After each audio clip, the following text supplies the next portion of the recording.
Parents से मैं बिल्कुल गुजारिश करूंगा कि वो ग्रैंड पीटीएम के लिए अपना डेट को सेव कर लें। ये फाइनल पीटीएम होगा और पीटीएम से रिलेटेड एक छोटी सी कहानी क्या है, इस बार मैंने खुद फॉलो किया है, क्योंकि हुजूर पाक सल्लल्लाहु अलैहि वसल्लम के तरीका है जब खुद फॉलो कर लो तब दूसरों को नसीहत दो। तो मैं खुद जाकर के इस बार अपने बेटे के पीटीएम में गया और एक अच्छी चीज किया। वही मैं चाहता हूं सारे पेरेंट्स, आज जो बहुत सारे पेरेंट्स यहाँ नहीं आते हैं, हमारे पीटीएम में पेरेंट्स का अटेंडेंस सबसे शॉर्ट है। आप कहते हैं ना बच्चों का अटेंडेंस शॉर्ट क्यों हो रहा है, बच्चा क्लास नहीं कर रहा है, रिजल्ट क्यों नहीं आ रहा है। बच्चा क्लास ही नहीं करेगा तो रिजल्ट तो आएगा ही नहीं। और जब पेरेंट्स क्लास नहीं करेंगे तो रिजल्ट किसका खराब होगा, पेरेंट्स का नहीं, इसमें भी बच्चों का। तो बच्चों को फ्यूचर के लिए क्या पेरेंट्स अपना कीमती 1 घंटा संडे में, वो भी 45 दिनों के अंदर एक बार नहीं निकाल सकते हैं? तो नहीं निकालते हैं। तो एक बड़ी प्यारी सी इंसिडेंट है, एक स्टोरी मेरी बेगम पढ़ रही थी तो उन्होंने मेरे को पढ़ा के सुनाया कि अक्सर एक पेरेंट्स किसी स्कूल के पीटीएम में जाया करते थे और पीटीएम में जाने के बाद उनका एक मामूल हुआ करता था, वो जब भी पीटीएम में जाते थे एक डायरी और एक पेन लेके जाते थे और वो डायरी और पेन में जाने के बाद कुछ पॉइंट्स लिखते थे। ये बताइए पहले कि मेरे बेटे के अंदर आपको क्या क्या कमियां लगती हैं, क्योंकि आजकल का माहौल ऐसा बन गया है, जैसे आप स्कूल में जाओ, मालूम चला यार ताना तो बच्चा घर में खा ही रहा है, स्कूल में जैसे टीचर के सामने आया, ये बेटा ये नहीं करता, बेटा वो नहीं करता, ये बदमाशी करता है, वहां भी बेचारा ताना खा रहा होता है। ऐसे में हमारा बच्चा ना डिप्रेस में जाता है।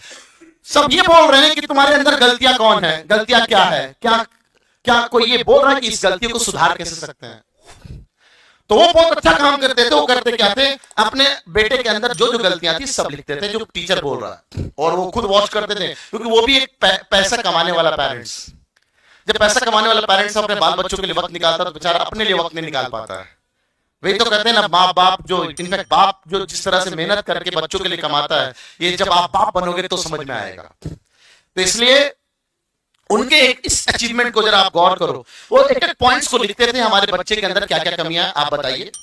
अच्छा, अब इस कमियों के लिए आप क्या क्या करने वाले हैं आने वाले 45 दिनों के अंदर, आप ये मुझे बताइए। क्या मेरे बेटे का मैथ कमजोर चल रहा है, ये चैप्टर कमजोर है, आप क्या करेंगे इसके लिए। तो हम क्या होता है, बड़े प्यार से सच धज के पहुंच जाते हैं पीटीएम वाले दिन, बेटा हमारा कौन से डिवीजन में, सर नीचे से टॉप किया है, कोई बात नहीं, ठीक है बेटा अगली बार अच्छा करना, इतना थपथपाते हैं और बच्चों को बोल देते हैं। तो मेरे इस वर्ड्स को शायद याद रखिएगा कि मैंने खुद इस बार अचीव किया है, गया हूं जाकर के अपने दोनों बेटों का लिखा हूं परफॉर्मेंस कि उसके अंदर क्या क्या कमियां हैं, मैम आप ये बताओ। अब आप बताओ कि आप कैसे इंप्रूव करोगे। ठीक है, उन्होंने बोला सर हम ये काम करने वाले हैं। अच्छा आप बताइए मैं क्या करूं जिसकी वजह से ये सब चीजें इसको इंप्रूव हो सकती है। तो उन्होंने कुछ पॉइंट बताए, हमने वो पॉइंट्स लिख दिए।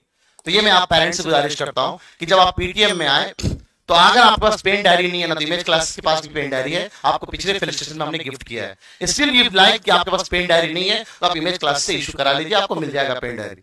कम से कम अपने बच्चों के लिए इतना तो होमवर्क करके आ सकते हैं।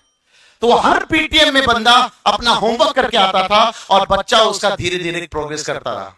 कहते ना आप अब्बा मेरे लिए क्या किए, खाली पैसा भेजते रह गए, खाली पैसा डिपॉजिट करते रह गए, कभी मेरे फ्यूचर के बारे में सोचा, मेरे अंदर क्या कमी रह रही है।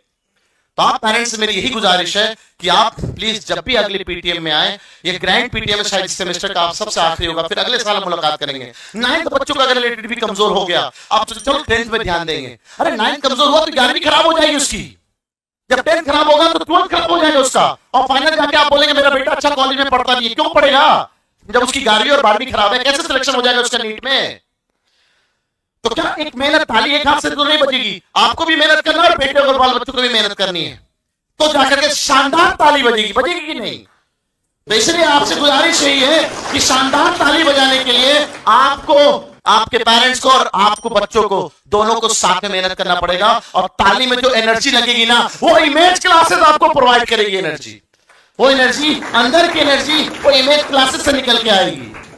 तो इसलिए आपसे गुजारिश है कि अगले पीटीएम में आपका अटेंडेंस बहुत अच्छा होना चाहिए।